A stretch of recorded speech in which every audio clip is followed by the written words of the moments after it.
Il est 18h tapante dans la province du Lualaba et 1h de moins à Kinshasa, la capitale de la République démocratique du Congo. Madame, messieurs, bienvenue à ce bulletin d'information. Province du Lualaba, joli coup de filet de la police nationale congolaise, c'est qui ont fait le police et PNC Lualaba. Cette dernière a réussi à mettre la main sur une bande de présumés malfrats constitués des jeunes hommes qui sont environ plus de 40 et aussi une femme. Cette bande des malfrats serait spécialisée dans le vol à main armée, la vente des liqueurs fortes, mais aussi la vente de la drogue. Je vous prie de suivre ces images no comment qui nous montrent également la présentation de cette bande auprès du gouverneur des provinces, Richard Mouyej-Manguezmans, qui a demandé d'ailleurs que cette bande soit déférée devant les instances judiciaires pour répondre de ces actes.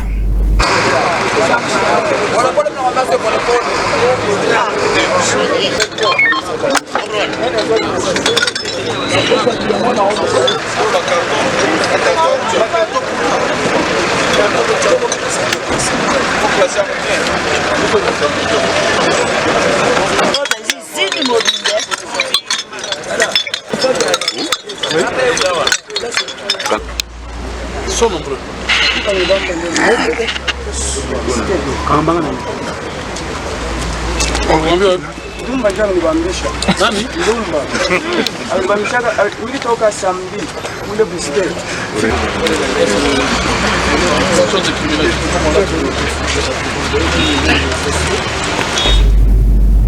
Agriculture dans la province du Lualaba, toujours lancement de l'année culturelle, la saison 2019-2020. Cette cérémonie patronnée par la ministre provinciale chargée de l'agriculture, pêche et élevage. La cérémonie s'est déroulée à la minoterie de la Générale de Carrière et des Mines en présence des différentes personnalités, dont le gouverneur des provinces, Richard Mouyej-Manguezmans, qui, à l'issue de cette cérémonie, s'est confié au micro de Ben Mouland. C'est clair, Madame le ministre de l'Agriculture l'a dit, notre objectif c'est l'autosuffisance alimentaire. Peut-être pas cette année, c'est un effort qui doit se poursuivre. On a commencé il y a 3-4 ans, on vient de changer de méthode. Elle a présenté son programme au niveau du Conseil des ministres, que nous avons tous approuvé. Nous allons continuer à le soutenir. Mais cette fois-ci, il n'y aura pas que la distribution au niveau des coopératives, mais la province, en mode PPP, va faire aussi ces champs. Nous avons un objectif, je crois, pour 4 ou 5 000 hectares et nous allons aller de l'avant. Nous ferons ensemble l'évaluation et on va lancer le programme pour l'année prochaine. On est décidé d'aller de l'avant.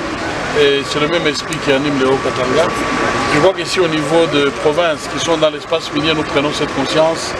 Nous pourrions progressivement retrouver notre indépendance sociale. Et dans les buts de faire l'état des lieux de son secteur dans la province du Lualaba, le ministre national en charge de l'agriculture, Yves Zola, s'est entretenu ce mardi 1er octobre 2019 avec les opérateurs qui œuvrent dans le secteur du tourisme dans la province du Lualaba. Cette rencontre qui s'est déroulée à l'hôtel Moon Palace visait à proposer des pistes de solutions afin de relancer le secteur touristique dans la province de Richard Mouyej. La province du Lualaba n'est pas seulement minière, elle est aussi touristique. À elle seule, elle compte 74 sites touristiques bien répertoriés. La relance du secteur touristique passe par l'amélioration des conditions d'accueil des touristes dès leur arrivée, en passant par la restauration et les logements. Soucieux de faire relancer son secteur, le ministre national du tourisme, profitant bien sûr de sa mission officielle au Lualaba, a recueilli les difficultés et propositions de ses partenaires indispensables qui sont les détenteurs des hôtels, restaurants et les transports. D'abord, la directrice nationale du tourisme a partagé la vision de son institution étatique aux opérateurs du secteur touristique. Au-delà de la promotion, l'Office a aussi comme mission le développement du secteur du tourisme. Nous allons voir en quoi cela consiste.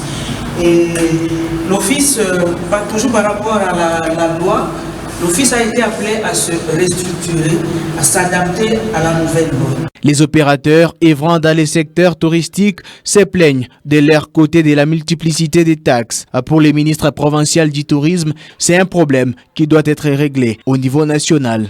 Lorsqu'on parle de taxes, on fait allusion au climat des affaires. Nous le savons tous, ce n'est pas un secret, que les efforts au niveau du pouvoir central sont en train d'être fournis afin d'assainir le climat des affaires. Du moins, nous les avons écoutés. Ce n'est pas un problème seulement provincial, donc on trouve seulement en Colombie, mais c'est un problème général. Et je crois que les pouvoirs centraux ne ferment pas les yeux. Les efforts sont en train d'être fournis dans ce sens-là afin que les opérateurs puissent se sentir à l'aise. Enfin, le ministre national a vulgarisé sa vision sur ce secteur vert et a donné de nouvelles orientations. Ma présence au Luala là-bas m'a permis, en tant que ministre national, de faire un état des lieux de notre secteur à travers la journée mondiale du tourisme qui a été célébrée pendant 3 jours et également à la rencontre que nous avons eue avec les opérateurs du secteur.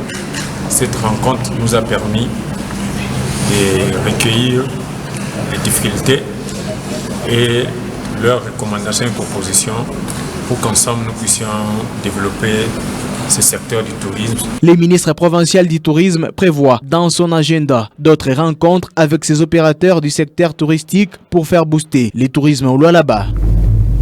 En société, ville de Kolwezi, toujours après la pluie vient le beau temps. Ce dicton ne fait pas l'unanimité dans cette ville, plus précisément dans la commune de Manika, où chaque tombée de pluie est une aubaine pour quelques ménages mal intentionnés de jeter leurs ordures et autres déchets ménagers dans les canalisations, mais aussi sur la voie publique. C'est un constat de Passia Kabamba. Du 30 juin, l'un des boulevards qui reflète l'image de la province du Lualaba réhabilité sous l'initiative du gouvernement provincial. Malheureusement, ces derniers se transforment petit à petit en dépotoir à chaque tombée de pluie. Les cas de la pluie qui s'est abattue ce mardi, où certains Lualabais exerçant leur petit commerce dans les environs se donnent le luxe de jeter les immondices et quelques déchets dans les caniveaux, ce qui ne permet pas une bonne circulation de l'eau dans ces conduites. Et pourtant, les agents d'assainissement travaillent sur cette artère sans relâche afin de lutter contre l'insalubrité qui est à la base de plusieurs maladies. D'où l'implication de tous dans la lutte contre l'insalubrité dans les caniveaux comme sur la voie publique est une importance capitale.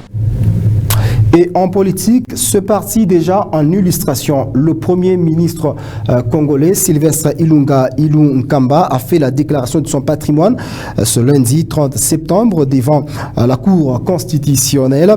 Et c'est auprès du greffier que cette déclaration a été déposée. Il faudra souligner qu'il a déposé la déclaration de son patrimoine avant de s'entretenir avec le procureur général près la Cour constitutionnelle et ainsi que le président de cette même cour. Le patrimoine familial inclut le bien du conjoint selon le régime matrimonial, des enfants mineurs et des enfants même majeurs à charge du couple. La Cour constitutionnelle communique cette déclaration à l'administration fiscale. Faute de cette déclaration dans les 30 jours, la personne concernée est réputée démissionnaire dans les 30 jours suivant la fin de ses fonctions. Faute de cette déclaration, en cas de déclarations frauduleuses ou des soupçons d'enrichissement sans cause, la Cour constitutionnelle ou la Cour de cassation est saisie selon le cas. Tous ces titres vous seront développés dans notre grande édition de 20h, heure de Kolwezi. C'est la fin de ce bulletin d'information. Merci à vous de nous avoir suivis. Je vous retrouve à 20h.